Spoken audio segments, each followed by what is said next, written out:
these plants actually mean to like the universe and to the world, because they're way more important than just being a drug.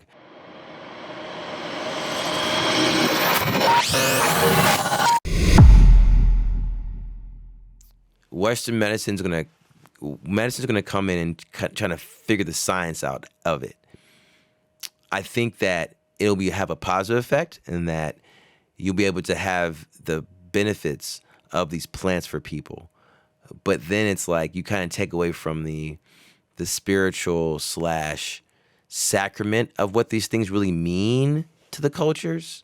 You know, once you turn something to like to a very popular, marketable thing, it takes away from I think the meaning of what the plant is, right? Because I mean, even when Native Americans were smoking cannabis, it was a spiritual. It was for connection, right? When they're taking mushrooms, it was for connection.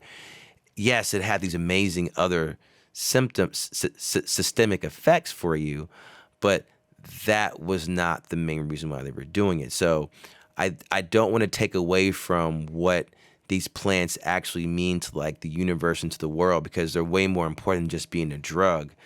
They're a part of an amazing system of all plants and fruits that can help us many different ways. This is just one of the ways that this particular plant can help you as help you get through certain things. I think it's great that if we have a natural way of addressing depression, anxiety, that people accept, that's easier, that's healthier, that has less side effects, that's easier to maintain over time. That's amazing. But then we also don't want it to go the other direction, because what happens when now this psilocybin pill, you know, it costs you like, you know, $50 copay now, right? And when you could have grown it in your backyard. Yeah, or ayahuasca in a tablet.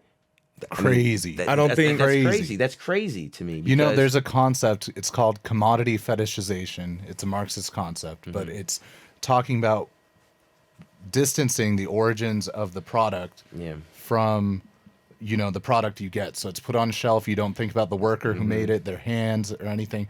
This happens with plants being turned into pharmaceutical products, where it's so distanced and divorced from the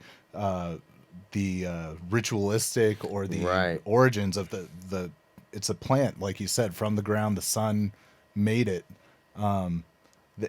That is a very scary part of the future I see, with like what's happening with cannabis, with you know, the commoditization of like even we're talking about ketamine therapy, MDMA therapy, ibogaine, ayahuasca. It's insane to me. It's so it's so ironic. Right, but that's what we do. We deal with that with everything, though. Yeah. We take the true value of everything, and we change it to make it what we want it to be, right? I mean, and so it's sad just because of what it could do. Like some people say that mushrooms are put on this planet by aliens so we can talk to other dimensions. You know, like some people say, like, you know, like there's stories about all these things, like, you know, like with ayahuasca, with DMT. Well, some people say the God molecule. Like, you know, if you talk to some shamans and people who really are in touch with that, the story's pretty deep. The story's pretty deep, you know? Yeah. Hey, what's up? Thanks for checking out my videos here on the JESS Marshall YouTube channel. Be sure to subscribe for sure. Hit that bell. Press that button to watch the next video. If you got a question you have about any of the topics I bring up in the videos, drop a question below, and we'll be sure to get an answer back to you ASAP. See you on the next one.